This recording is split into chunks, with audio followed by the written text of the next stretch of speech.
is something I've learned from you just through experience, is that I do feel better knowing that, hey, I can write this down and I can talk to Nikki about this when the time is appropriate. I don't have to interrupt what she's doing to tell her about it or ask her about it right now.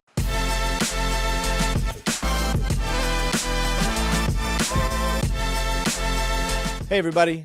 Thanks for joining us back on the Grow Rogue podcast. I'm back with my beautiful co-host, Nikki, and today we're going to talk about all things work-life balance and what it's like to work with your spouse. So we get these questions all the time. How do you work with your wife? They ask her, how do you work with your husband all day? There's a lot of things we've learned over the years that we feel like would be valuable to talk about on this episode, so we're excited to get started. Absolutely. So what Reade and I have done, we have compiled about 10 questions that we get a lot. People ask us on Zoom calls, in person, things like that. So we've compiled a list, and we're just going to go through them and talk about our own experience and maybe some advice we can give because we've been through some rocky patches, you might say, but we've thankfully gone to the other side. So let's just jump right in. Okay, so the first one is about balancing business and personal life. So we probably get this one the most. And the exact question is, how do you manage to keep work and personal life separate? So like, what strategies do we use? So obviously our personal life, we have 2 children, school-age children, and then work. We are running a business. So Reade, I'm going to open up the floor to you first, and then I'll give my insights after. Well, okay, so this is the area that I would say requires the most constant diligence, right? Because it's so easy for conversations from work or from the business to spill over into our quote unquote personal time, right? Which, if you own a business, if you're an entrepreneur, you know that doesn't really exist. And to be totally honest with you, I don't know that it exists in professional life anymore at all. And so Nikki and I have had to quite simply be disciplined in saying that, you know what, we are going to have this discussion tomorrow during a set time. And I know you're going to want to talk about this during the set time that we have to discuss issues and things that have come up in the business between the end of the day or between the last time we had a meeting and now, and to say that we're just not going to talk about that right now. I'll be the first to admit that is not always the easiest thing to do, right? Because things come up and they're urgent or they're seemingly urgent, and you want to get them out. Sometimes it's a fun thing, right? It's a thing I'm excited about and I want to talk about it, or it's a thing that she's really passionate about and she wants to talk about it.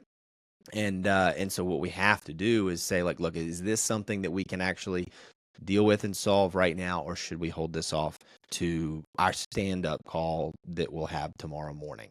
So that's the best thing that I've been able to figure out to do. Nikki, I'm super curious to know what your perspective is on that.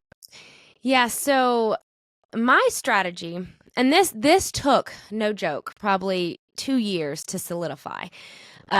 We tried many different things, but as Reade mentioned a little bit ago, we do a stand-up. Maybe that's the wrong term for it, whatever. Like we haven't really defined these things. Oh, we've defined them, but the names. So every morning we do a stand-up. And we're actually thinking about changing the dynamics of it a little bit more, but I'll explain what we do now, and it really has worked. So every morning I have a Google document. It is shared with Reade, obviously, and it is my running to-do list. It is not, I'll say it's a pre-to-do list. That's what I call it in my head. So I have a master spreadsheet, which is a Google Sheet, which has tasks, right? When we figure out, okay, that is an important task, we need to do that task, it goes to the Google Sheet. But before it's my pre-tasks, it's on this document. And it is things in my head that we either need to discuss or we need to figure out a plan for, right? Excel or a Google Sheet is hard to put that many words in it, right? It works terrific when you have drop downs and things like that. And it's just one task, complete this task. But a lot of our to-dos aren't like that. And what's really cool, and when I started this about 2 years ago, is I've added a personal aspect to it. So if you look at the document right now, it has a personal And then it has business. So some of the personal things we talk about, our children do hot lunch at school, right? Well, that's a task that needs to be talked about, the budget for it, things like that. So that's on there. I have doctor's appointments. I have things I need to talk to Reade about our kids, their school projects, things like that. And that is when we talk about it. Then if it does become a task, it goes to the master spreadsheet. So that to me, I don't feel like I have to keep it all in my head. I get to write it down or type it down. And the next day, because I know we'll do the stand up the next morning. So I don't feel like I have to get off work and be like, oh my gosh, Reade, okay, the teachers emailed. We need to discuss this. I know tomorrow morning I will get a chance to say that. So that is the one strategy that I think has really, I know it's helped me 100%, just not having to keep everything in my head. But that's the one thing that I have found really effective. Well, and this has been a thing that Nikki and I have really had to meet in the middle on, right? Because it has, and it took me a while to learn this, that when she can trust that we will have our set discussion time, and this actually goes to the next question that we get a lot, which is communication, how we communicate well between one another. But when we have that set time every day where she knows she can bring all these issues to my attention, we can discuss all these things, then she doesn't feel the need to, like, it doesn't spill out of her in the car ride, to go take the kids to school or whatever, right? She knows it can happen.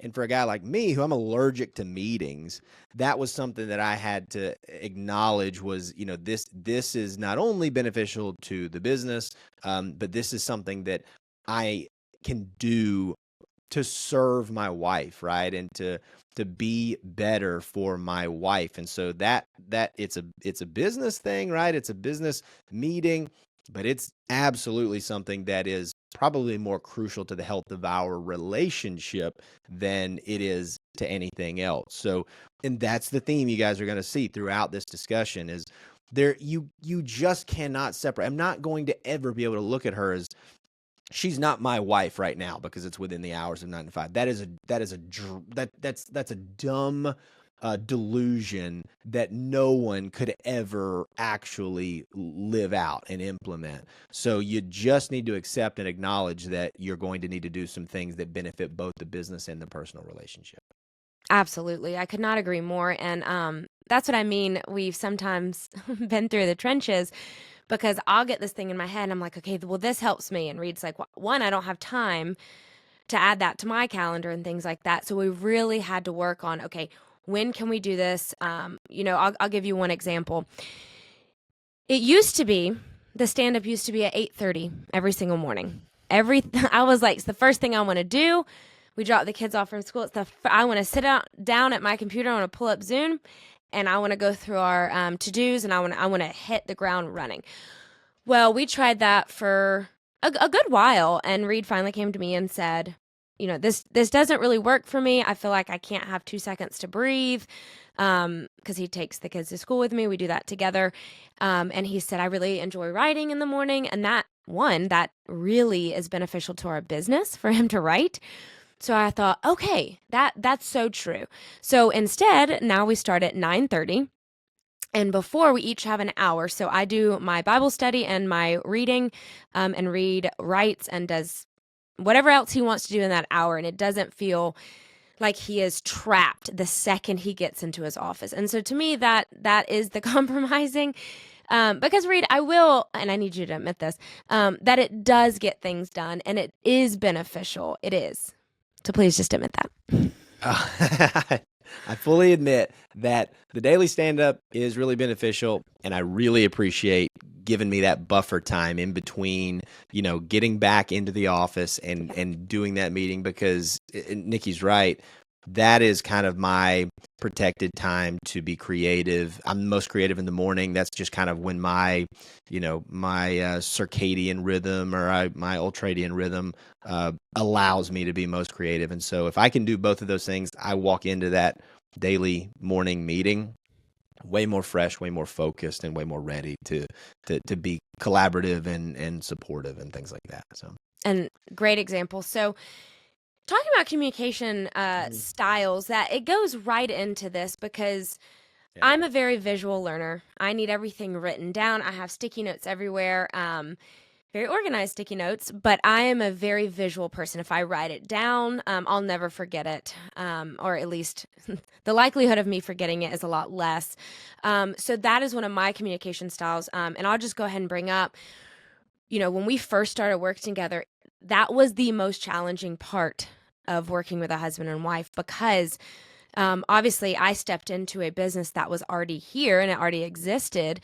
And I would say, Reed would be hammering out tasks, and I'd be like, well, Reed, what about this? And he's like, okay, I can't really stop what I'm doing to answer these questions or things like that. And we use Slack, we text, obviously, there's email, there's so many communication channels that we had to kind of come and sit down and say, we're not going to just expect the other person as soon as you get a Slack message to stop what they're doing to answer your questions and things like that, which really quickly that goes back into the daily stand-up because if I have a question, if I have, hey, a suggestion on changing something, I put it on that stand-up. I talk to him about it the next day.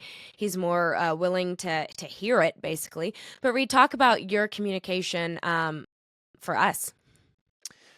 Okay, so this is something that I have thought a lot about. I sort of have this prediction. Maybe I don't know if it's a prediction more than it's just like a thought I have about the future. I would not be surprised if one day we decided, and businesses decided, many of them, that the instant message thing was a mistake and it did not improve communication in the workplace. That's sort of a bold statement. I get it because Slack is a bazillion-dollar company and Microsoft has invested $1 zillion in Teams and all this stuff. But I'm not sure that it's anything more than in the 20th century, the problem of barging into people's offices and just talking, right? I had a great experience as a child. I got to go to my dad's office a lot. My dad was a business owner, so I got to go into his office. And one of the first lessons in business and professionalism that I remember learning was don't walk into a room talking, right? I used to do that all the time. I would just bust in his office and I'd be talking and he'd be on the phone or he'd be in the middle of work. And he would say, son, you don't walk into a room talking, right? You knock, you wait kind of to be acknowledged. And then if it's appropriate, we can have a conversation. I think that we've lost that art because we have this thing called Slack that we can just say like, boom, I want to communicate to you. I want to communicate with you. And I'm going to interrupt whatever you're doing right now. And Slack will go ding. And then whatever the other person is doing, that ding is saying, hey, I don't care what you're working on. I want you to stop that and focus on what I care about. And I'm talking about myself just as much as anybody else. This is not me criticizing you, Nikki. This is not me criticizing our team by any stretch. I'm terrible at this because I have these ADD thoughts and I just fire off a message. And in my mind, what I'm doing and what everyone is doing is they're getting it out of their head. So they're not bad for doing that. You do that and I do that. But what we don't realize is the unintended interruption that's creating for other people. So what I have been doing lately, what Nikki and I have talked about, is that we have set times where we're checking messages. I think that's a good first step. I'm going to probably move to even just literally shutting down my Slack so that I don't even see those notifications but what I'm doing is I see it, but I say, well, I'm not going to look at that right now, which is creating even more of a resistance, right? It's creating even more of a thing in your mind. So I know that's a bit of a rant, but what I definitely think, and this goes back to the stand-up, I do feel better, and this is something I've learned from you just through experience, is I do feel better knowing that, hey, I can write this down and I can talk to Nikki about this when the time is appropriate. I don't have to interrupt what she's doing to tell her about it or ask her about it right now. So we stumbled across this not too long ago, but it's about blocks. It's about time blocks. And again, it has a lot to do with communication. And because Reed says we're trying to be disciplined and to not look at notifications until a certain time period in the day, which Whew, that's really hard for someone like me because I have this FOMO in business where I'm like, oh, I'm going to miss out. I'm not going to respond quick enough, or I'm not going to see the fire quick enough. And honestly, it's just led me to a lot of heart palpitations, and it's unhealthy. It truly is. And I think, oh, if I just see it, I'll be able to do something about it. But the reality is I can't do anything about it, for one. And two, seeing it doesn't really help it, because guess what? If you're doing it during a set time block and you're going to say, okay, I'm going to check my email. Oops, yeah, like I need to respond to that, because I'm doing it every day. It's not like my time block is once a week. And if that client doesn't email in that specific time, I'm going to miss them, right? I do it every day.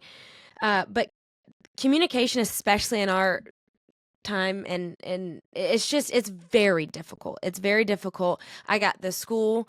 I'm scared to put my phone on do not disturb, because I have the school. Our kids are there. Like, if they're sick, I need to know.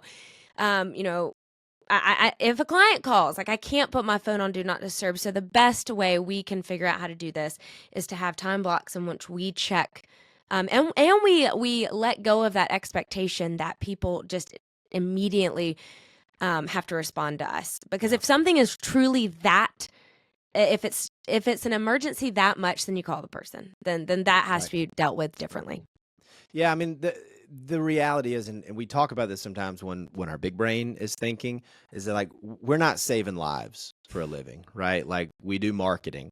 Not to say that it's not incredibly valuable. I mean, we believe wholeheartedly in the benefits of what we do, and it benefits our businesses, helps them to grow, helps them to put food on the table for their families, and that's something that we're really passionate about. But we're not, no one's going to call us and say, hey, we need you to send that ambulance to go, or that fire truck, right? We're not doing that, right? So the reality is that it can wait, right? We don't deal with anything that is truly life or death. So if we get a phone call, if we get an email, if we get a Slack message, it can wait a couple hours. And we're not saying that we check our messages once a week. We're talking about checking it 2, 3, 4 times a day within these set times. So that's what we're working on. Hopefully that'll work for you guys as well. Definitely want to know what the world thinks of that, what the audience thinks of that. So if you guys have experience doing something like that, please let us know. Absolutely. And I actually think we should break this episode up into 2. And I think we should end talking about this one. And again, we get this a lot. Shared goals and values. Oh, that's so good. Yeah. Yeah. So let's end it there. We're gonna discuss that, and then in the second one we'll go more into detail about the other ones we get asked a lot, but specifically shared goals and values. So in last month's podcast, we did talk about how I made the joke of, like, I get it concerningly a lot of how we work together. And one of my responses a lot of times is, I don't see how husband and wife couldn't work together, or I don't see how they're not working together, right? Because Reade and I have vowed our life together. Literally, like the rings on our finger, we have vowed our life together. We do not agree on everything. Like, we don't. Now, our home life, we have a different expectation, and that's never really been the issue. But you mix that up in business, there becomes a little bit of Reade and I are both very stubborn, hard-headed, bullish people. And you put those two people in a room, and of course they're going to get in arguments, because I think my way is right and he thinks his way is right. So, but as far as goals and values, I'll speak on mine if I may for a little bit. Early on, Reade was really big in EOS when I first joined in the business. And I'm thankful for that, because I didn't have to start from absolute scratch when I joined, right? So he made me take the test of integrator. Well, just to, sorry to interrupt, but it'd probably be a good idea to quickly describe or define what that is, so the audience knows what EOS is. Okay. It's entrepreneurial operating system. Operating system, yeah. Operating system. Okay. It's based on a book called Traction, and it's essentially an operations guide for running a small business. So it's a methodology, right? So just that quick aside, I had bought into that from several years ago. I'd read the book, I'd gone through a lot of their courses and trainings, and I kind of came in with the thinking that, like, well, we should obviously do that. and Nikki came in and she had a fresh pair of eyes and she looked at our business and was able to look at that in a little bit different way. So now I'm sorry to interrupt, but I wanted the audience to understand what we're talking about when we mention that. So please continue. If you're an entrepreneur, it's an operating system for your business. So it's very detailed. But just to go into one little section of it, there's a visionary and an integrator. And basically the author of the book, which is Gino Wickman. Okay. He is saying that in every business there should be a visionary and an integrator. Well, most people know what a visionary is. A visionary is one who can cast long-term vision, head in the clouds, like pretty much every entrepreneur ever, right? Well, Reade has that 100%. He is the true entrepreneur. Since we got married at 23 years old, he's been like that. I mean, he could cast a vision and you would be like blindly get behind this man because like it was so good, right? It was such a good vision. Well, that's just not me. I can see the vision, or I can cast a vision, but my vision's like a year out, right? So I took the test, and I'm more of an integrator, which an integrator is the one who paves the road, right?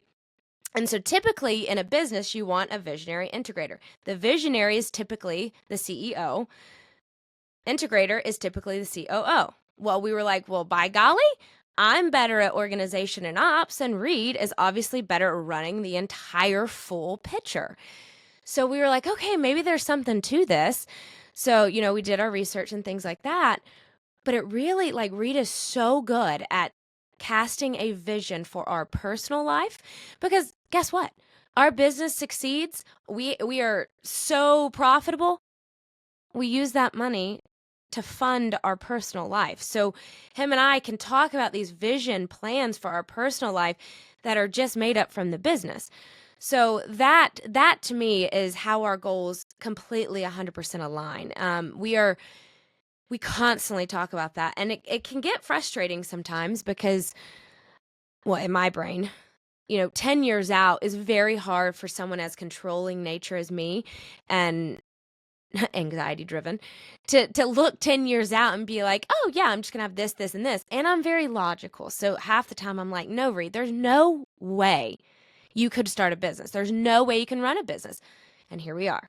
So I finally fully got on board and was like, okay, what can I truly do to get us there and align our visions together? And again, we don't always agree 100% on goals. I have my own individual goals. He has his own individual goals. But together we do have a vision together. Yeah.